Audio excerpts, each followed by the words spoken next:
Boa tarde, meu nome é Fernando Araújo, eu sou professor de violão aqui na Escola de Música da UFMG e é um prazer estar aqui no Viva Música. Gostaria de agradecer à professora Luciana Monteiro pelo convite.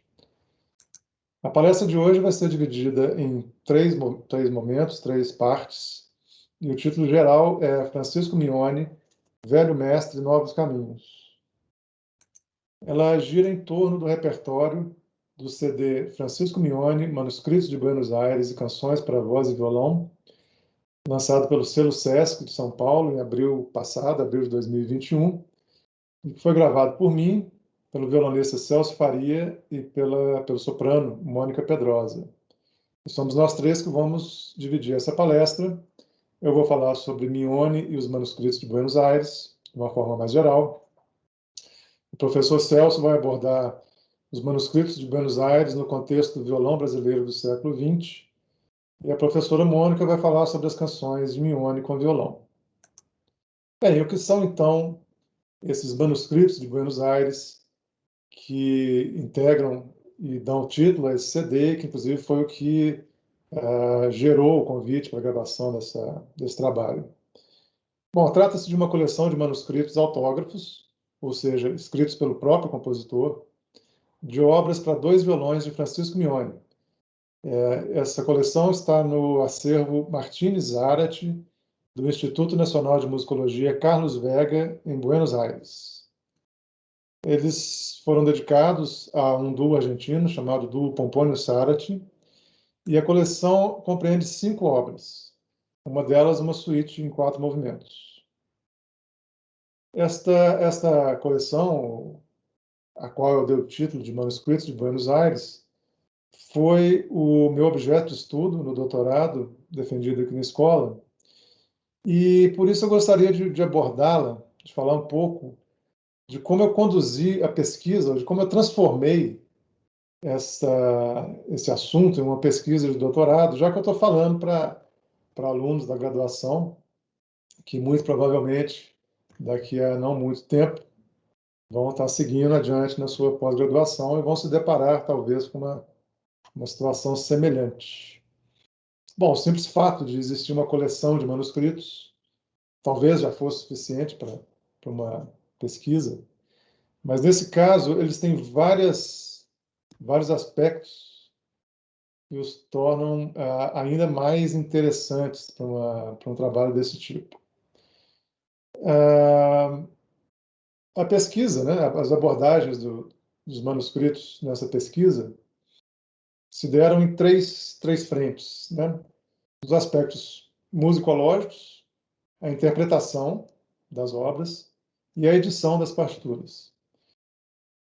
Como o nosso tempo aqui é bastante limitado, hoje eu vou falar só sobre essa primeira vertente, que são os aspectos musicológicos que foram abordados nessa pesquisa, né? Que tratam das origens dos manuscritos, das circunstâncias da sua composição e de como eles chegaram até essa biblioteca argentina.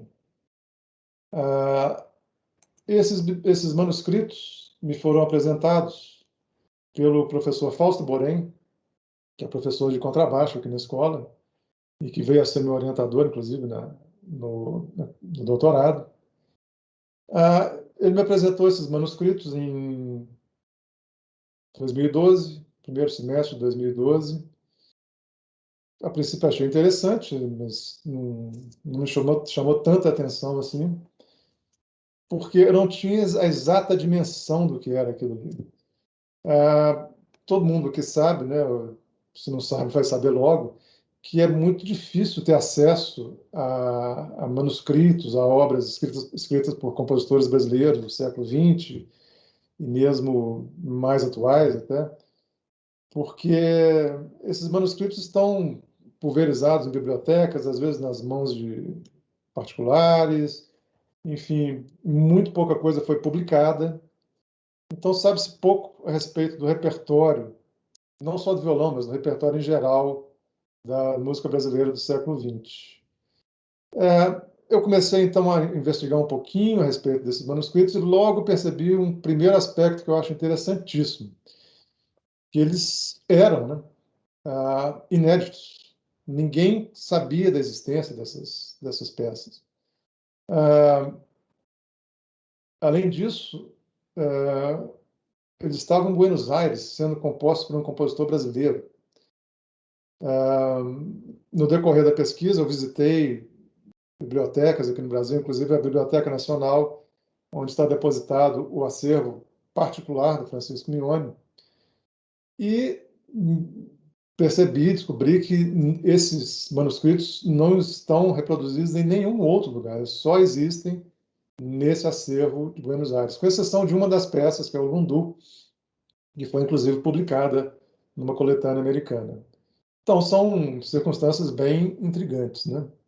Mas antes de falar um pouco mais, então, sobre essa questão, sobre essa investigação que eu conduzi a respeito dos manuscritos, eu gostaria de falar um pouquinho sobre o Francisco Mignone, que é o compositor das obras, e que, apesar de ter sido uma das figuras centrais da música brasileira no século XX, até do movimento do ambiente artístico, não só musical, do século XX, hoje em dia talvez não seja tão conhecido, né, principalmente das gerações mais novas. Francisco Mignone nasceu em São Paulo, em 1897, filho de um flautista italiano que havia imigrado para o Brasil poucos meses antes do seu nascimento.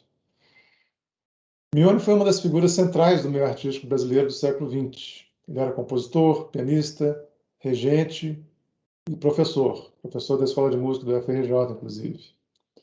Mignone escreveu suas primeiras peças por volta dos 10 anos de idade e compôs durante toda a vida até muito perto de morrer. Ele morreu em 1986, e suas últimas composições são de 1985, ou seja, sua obra abarca praticamente 3/4 do século XX.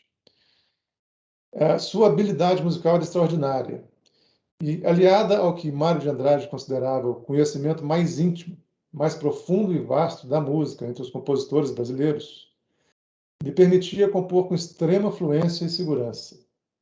Assim, ele deixou uma obra bastante vasta e bastante abrangente, que inclui desde peças solo para os mais diversos instrumentos, até obras orquestrais e óperas de grandes dimensões.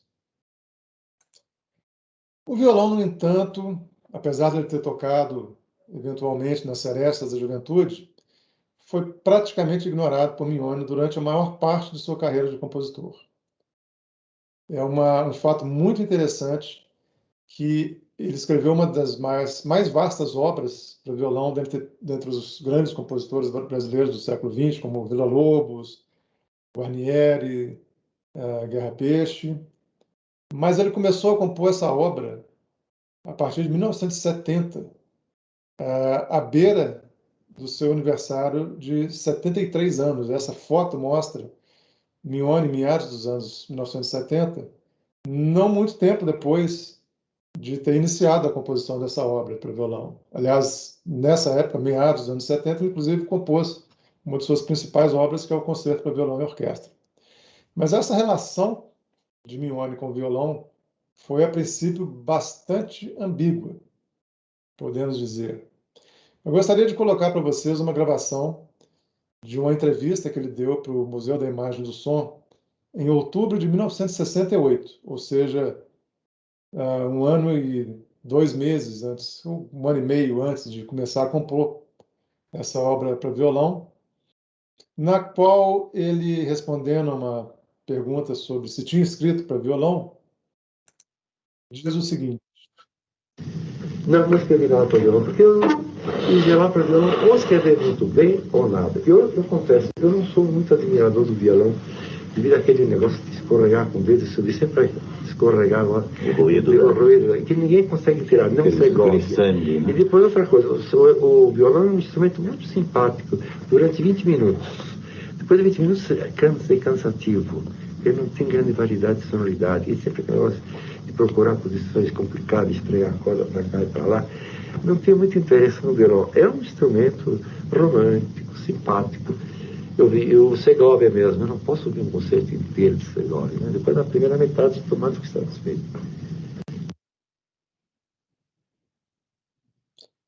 Bem, quem ouvisse essas palavras de Mignone, em 68, dificilmente apostaria em que ele fosse compor mais alguma coisa para violão àquela altura, né? Já quase com 70 e poucos anos, né? Com 73 anos.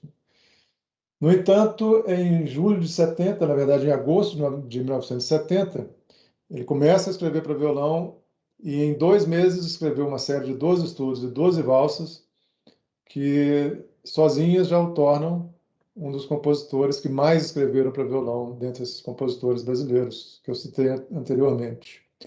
E toda essa reviravolta, e isso já se sabia antes da minha pesquisa, se deveu à presença de Mignone em um evento acontecido em Porto Alegre, que foi o segundo Seminário Internacional de Violão, em julho de 1970. A história, como era contada até antes dessa pesquisa que eu fiz, era que nesse seminário ele teria se encontrado com o violonista brasileiro Carlos Barbosa Lima, assistiu a um concerto do violonista, depois tiveram uma sessão de churrasco e oportunidade para Barbosa Lima mostrar para ele o violão. Mignone, inclusive nessa ocasião, tocou muito piano, improvisou, etc. E saiu desse churrasco prometendo escrever para violão.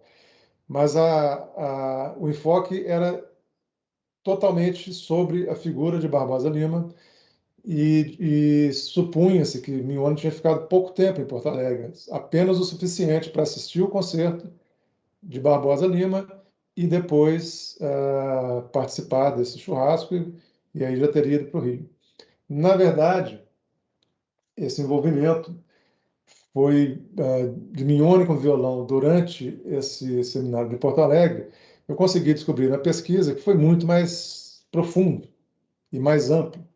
Ele chegou lá no primeiro dia, na verdade, na véspera do início do seminário, que começou no dia 1º de julho. O concerto de Barbosa Lima, na verdade, foi no final do seminário, já no dia 24 de julho, e, e o churrasco foi depois desse concerto, ou seja, Mignone permaneceu quase o mês inteiro em Porto Alegre e teve a oportunidade de ouvir vários violonistas, dentre eles Abel Carlevaro, o duo Abreu e o duo Pompônio Sarati. Inclusive, Barbosa Lima, em entrevista, me disse que Mignone ouviu o concerto do duo Sarati ao seu lado e que Mignone ficou entusiasmadíssimo, ficou muito impressionado e muito realmente entusiasmado com a forma como os dois tocavam, né? Se aproximava mais da forma de como ele gostava de fazer música, né? Ao contrário do, por exemplo, o concerto de Carlevaro, que ele achou muito correto, mas que não entusiasmou tanto. Bom, nesse recorte de jornal, a gente vê a chegada exatamente de Mignone em Porto Alegre, o jornal do dia 1º de julho de 1970, junto com Barbosa Lima e outras pessoas que participaram do festival. Esse é o duo Pompônio Sarati, e aqui, por cortesia de uma pesquisadora argentina, Tatiana Belinki, eu consegui o programa do concerto que Mignone assistiu ao lado de Barbosa Lima, que o deixou tão encantado, né, com a maneira de tocar do Pompônio Sarati. A verdade, então, é que esse encontro com Barbosa Lima foi talvez o catalisador dessa explosão de criatividade de Mignone em relação ao violão. Mas ele teve uma exposição muito mais profunda, né, e mais ampla. E o fato de ter escrito esses duos para o duo Pompônio Sarati é uma comprovação disso. Esses duos foram escritos logo na chegada de Mignone ao Rio, após o seminário de Porto Alegre. É, a minha hipótese, eu acredito, que ele tenha escrito esses duos, inclusive antes dos estudos, mas vou falar disso um pouquinho adiante. O fato é que esses manuscritos, né, que eu chamei de manuscritos de Buenos Aires, eles vieram parar nessa biblioteca argentina após a morte da Graciela Pompônio, O Jorge Sarato já tinha morrido nos anos 1990 e Graciela Pomponi morre em 2007. E a família, na verdade a filha, uma filha única do duo, pediu a um dos alunos deles que entregassem esse material ao Instituto Nacional de Musicologia, que fica situado nesse prédio aqui, juntamente com vários outras repartições públicas.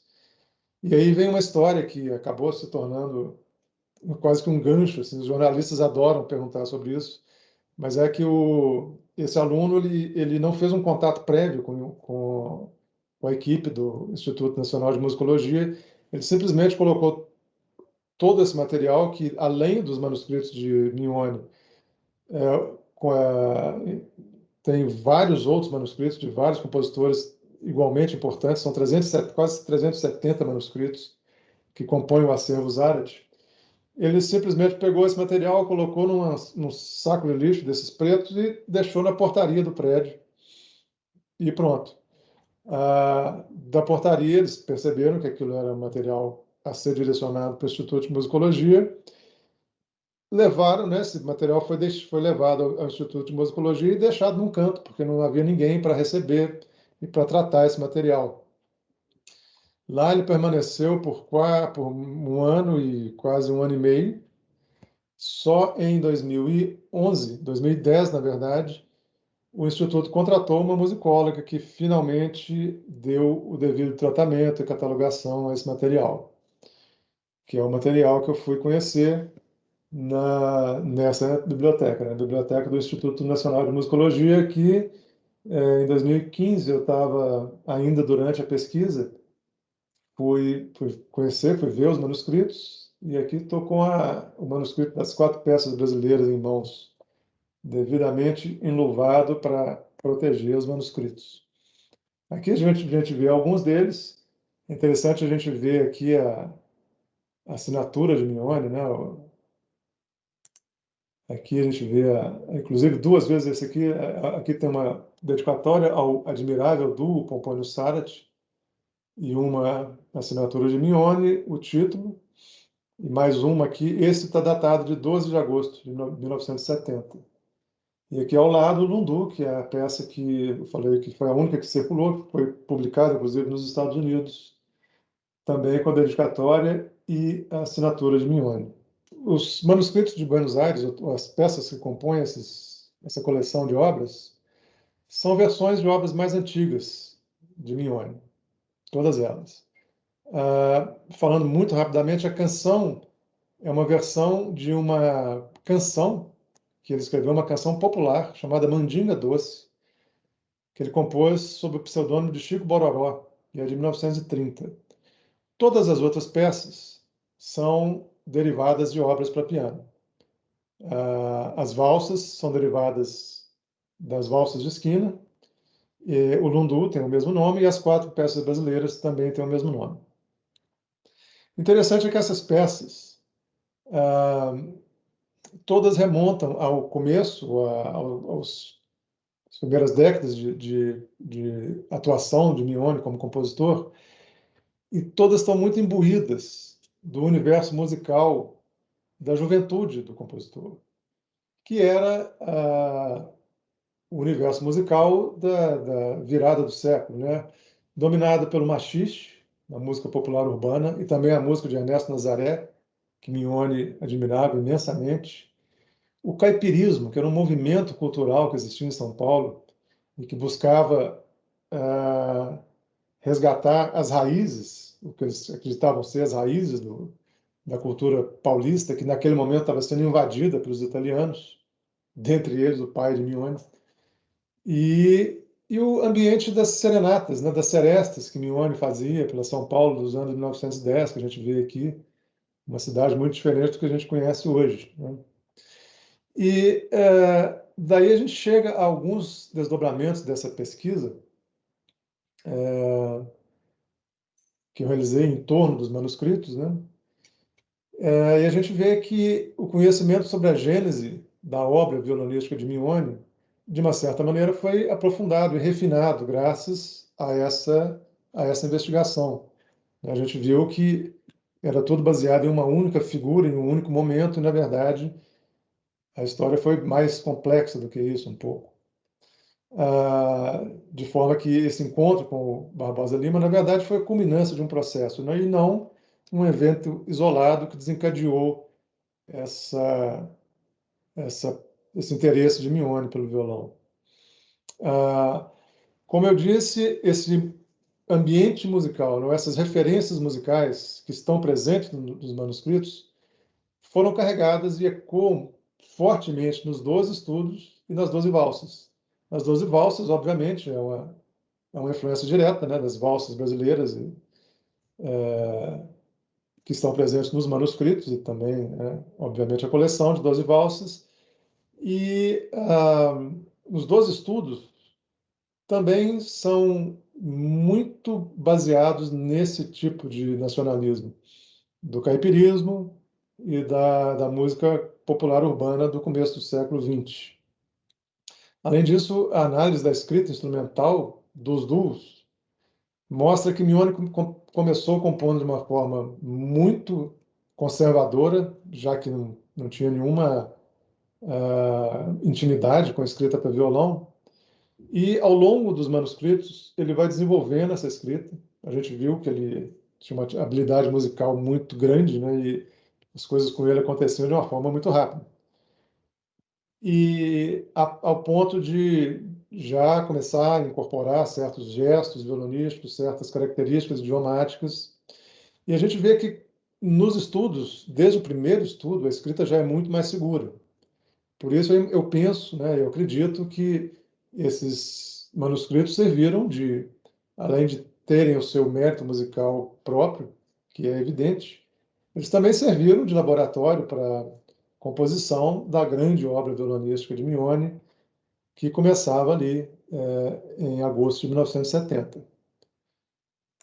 Esse, então, foi um rápido panorama desses manuscritos, né? Claro que tem muito mais coisa a dizer a respeito.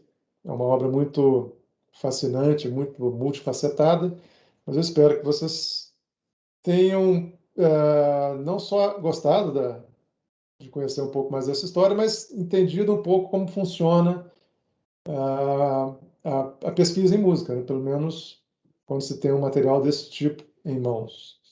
A gente segue agora, então, com o professor Celso, que vai contextualizar esses manuscritos na produção musical para violão brasileira do século XX. Muito obrigado. Olá a todos.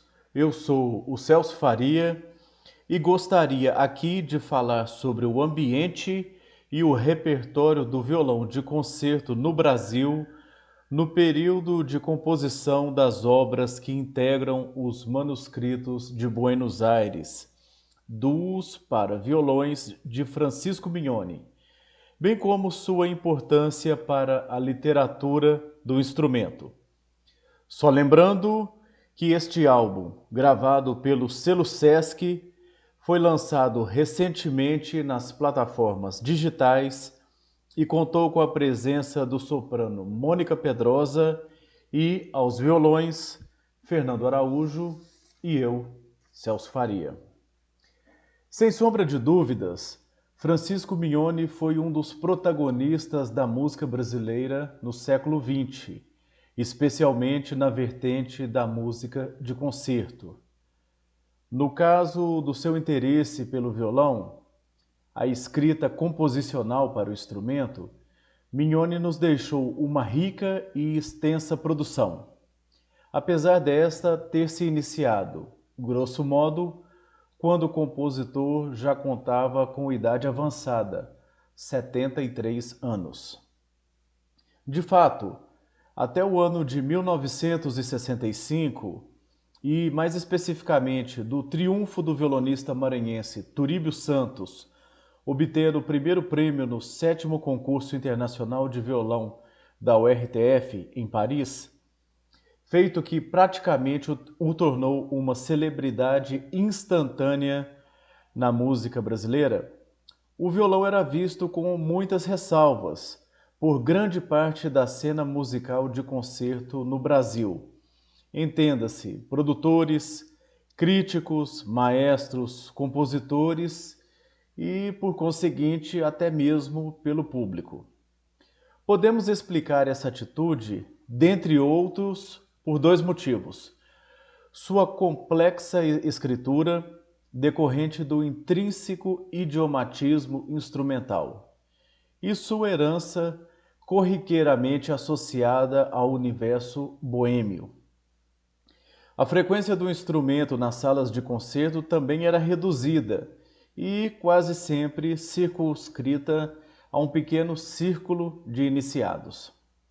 Podemos citar também, além de Turíbio, como impulsionadores do violão de concerto no Brasil, os seguintes nomes: Geraldo Ribeiro, Maria Lívia São Marcos, Carlos Barbosa Lima e os irmãos Sérgio e Eduardo Abreu. Paradoxalmente, torna-se interessante observar que, ainda naquele momento, se fazia recorrente, na esfera composicional brasileira, a orientação estética nacionalista. Esta tinha, na sonoridade do violão, um dos seus principais pilares, mas o instrumento não fazia parte da cena, pelo menos não como merecia. Este protagonismo estava quase sempre conferido ao canto, ao piano e a determinados grupos de câmara. Em outras palavras, a sonoridade do violão oculta se fazia presente a partir de outras vozes.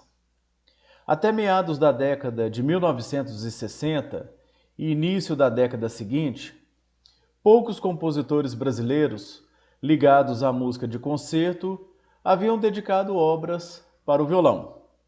Destes, podemos destacar Heitor Villa-Lobos, com a Suíte Popular Brasileira, os 12 Estudos, os 5 Prelúdios e o Concerto para Violão e Pequena Orquestra. E também o eterno experimentador, Radamés Inhatali, com a Seresta número 1 para flauta, violão e quarteto de cordas, a Tocata em ritmo de samba número 1 e a Dança Brasileira, ambas para violão solo, a Sonata para violoncelo e 2 violões, e os concertos número 1 e número 2 para violão e orquestra.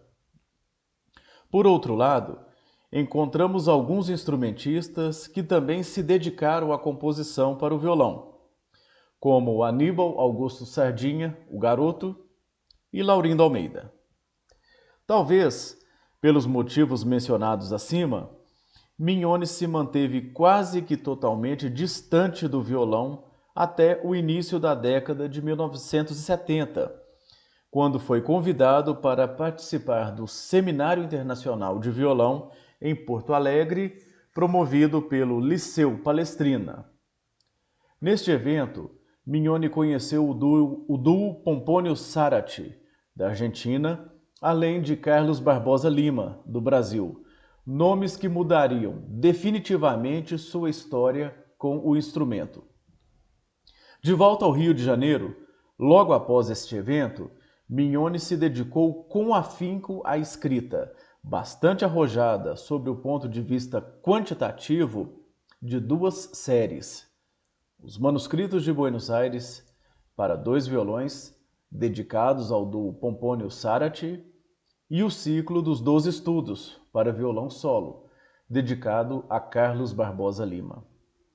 Como é sabido, foram realizadas várias gravações fonográficas de duo de violões no Brasil a partir da década de 1920.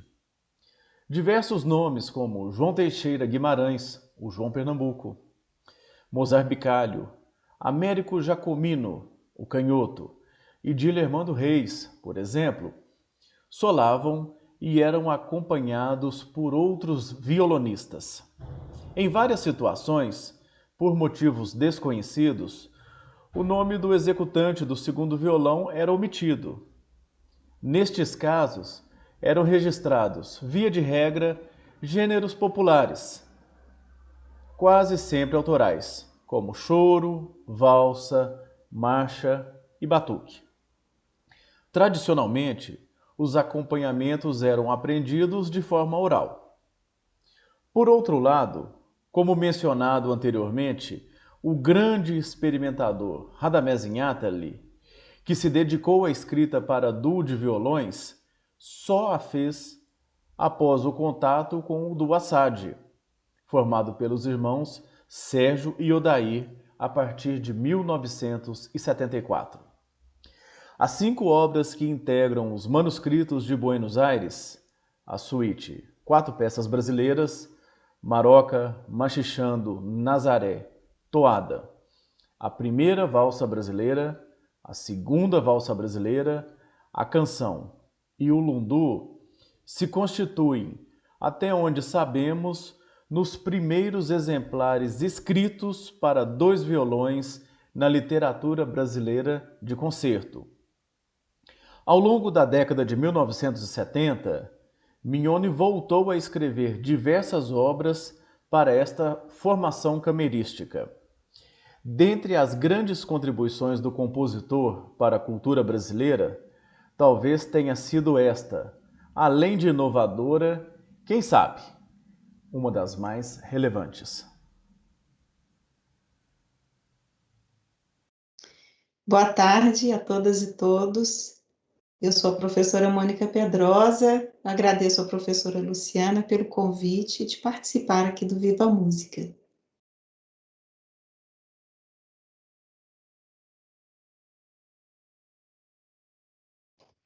Vou falar para você sobre as canções para canto e violão de Francisco Mignone. Ele foi um dos compositores brasileiros que mais escreveu canções. São mais de 180 canções para canto e piano, canto instrumentos ou orquestra. E essa escrita foi muito variada. A diversidade dessa obra nos mostra um compositor com vasta bagagem cultural, curioso, irrequieto e um virtuoso musicista. Ele escreveu canções em italiano, espanhol, francês e em português. As canções em português representam 60% dessas canções.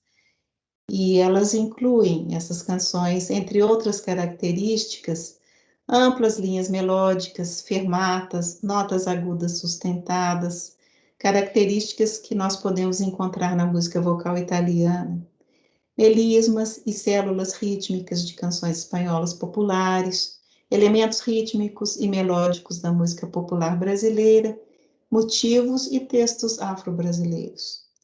O idioma das canções, principalmente tonal. Em 1930, quando ele veio para o Brasil, da Europa, onde ele residia, ele abraçou o nacionalismo e realizou também incursões pelo atonalismo. Musicou vários poetas brasileiros, entre eles Manuel Bandeira, Carlos Drummond de Andrade e Oneida Alvarenga. Dentre suas inúmeras canções, ele escreveu apenas 7 para canto e violão, sendo 2 em espanhol, 2 canções em francês e 3 canções vocalizadas. Com exceção de 2 dos vocalizes, essas canções são transcrições para voz e violão de obras que ele escreveu para voz e piano ou para piano solo e que ele compôs na sua mocidade. As canções em francês e os vocalizes foram escritos em 1976, e foi nessa década que o compositor se dedicou à escrita para o violão. E as canções em espanhol são praticamente as últimas canções deste compositor, foram escritas em 1980. As canções em espanhol são Las Mujeres son las Moscas e Nana, escritas originalmente em 1928 em Madrid, para canto e piano. E parte do canto possui alterações mínimas, alguns acentos, algumas indicações de caráter, e a parte do piano foi adaptada para a escrita do violão. Elas possuem texto popular espanhol, a primeira bastante viva e espirituosa, e a segunda é um acalanto de grande delicadeza. Trouxe para vocês um trecho da partitura Las Mujeres son las Moscas, a partitura original para canto e piano, e a partitura para canto e violão, com essas pequenas alterações, por exemplo, o acento, que aqui não tem, a mudança na indicação de compasso, que no final não vai fazer diferença, mas que organiza melhor para o cantor a leitura. Para vocês terem ideia do texto, porque ele é muito espirituoso, eu vou traduzir para vocês. As mulheres são as moscas, os homens são o mel, e as sogras são as vespas que não se deixam apanhar. E Nana, dorme menino no berço, veja que lá vem a moura. As canções em francês são Pardonnez-moi e Vous reverrez un jour, de 1943 e 1944. Mignone se inspirou na poesia de Beatriz Reinal. Essa é uma poetisa nascida no Uruguai, de origem francesa. Veio muito cedo para o Brasil, casou-se com um artista brasileiro e conviveu com intelectuais, artistas e políticos na cena do Rio de Janeiro. Escreveu vários poemas amorosos que fazem alusão a relacionamentos perdidos, sentimentos de saudade e arrependimento. E as canções que Mignone escreveu fazem lembrar os romances. Esse romance é um gênero de canção francesa do século XVIII, que tem uma construção simples e uma temática amorosa. E elas possuem também alguns momentos com modalidade que faz com que elas pareçam um pouco antigas, né? Elas são bastante delicadas e sentimentais. Um trecho da partitura do manuscrito, Vous reverrez un jour.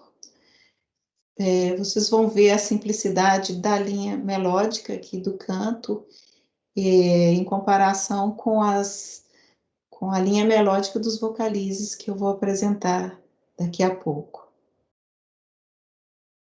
Bem, os vocalizes são 3, o impossível carinho, choro e dialogando. Nós chamamos vocalizes, são canções vocalizadas numa vogal, normalmente a gente vocaliza com a vogal A, e uma dessas canções tem um trecho que tem o poema inserido, é o Impossível Carinho. Ele partiu da 7ª valsa de esquina para piano. Mignone havia escrito essa valsa em 1940. Então, em 1976, ele reescreve essa valsa para canto e violão, aí a parte do canto ele retira das melodias da mão direita e esquerda da linha do piano. E ele tira partido da vocalização, transforma alguns valores curtos do piano em notas longas e sustentadas. Na parte central desse vocalize, ele insere um poema de Manuel Bandeira, o que confere à canção um lirismo desesperançado e pungente. Temos ainda o choro e o dialogando. Essas são as únicas peças concebidas originalmente para voz e violão. Elas têm uma rítmica sincopada, são muito virtuosísticas, com valores rápidos, arpejos, saltos, uma tessitura vocal muito expandida. Elas mostram a inquietação do velho compositor, experimentando as possibilidades de diálogo entre a voz e o violão e o uso pouco convencional da voz, tratada em alguns momentos como um instrumento de sopro ou cordas. Um trecho da partitura manuscrita e da partitura editada e revisada pelo professor Fernando Araújo, apresentando, nesse caso, a alteração da tonalidade.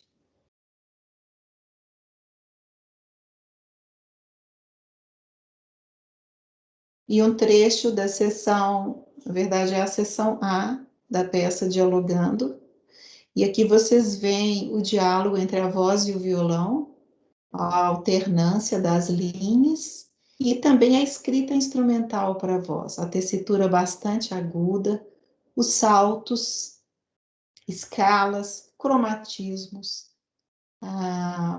E as regiões aqui, nesse trecho aqui, um trecho mais grave e trecho bastante agudo, o que torna a peça bastante virtuosística e bastante difícil para a voz. É quase como se ele estivesse pensando numa flauta, no momento em que ele escreveu esse Vocalize. Eu espero que vocês tenham gostado de conhecer um pouco sobre essas 7 canções de Francisco Mignoni. Para nós foi um prazer conhecer essas canções e gravar essas canções foi uma tarefa bastante desafiadora. As canções são difíceis, nós não tínhamos referência, mas no final elas se tornaram canções muito queridas nossas e a gente espera que vocês gostem.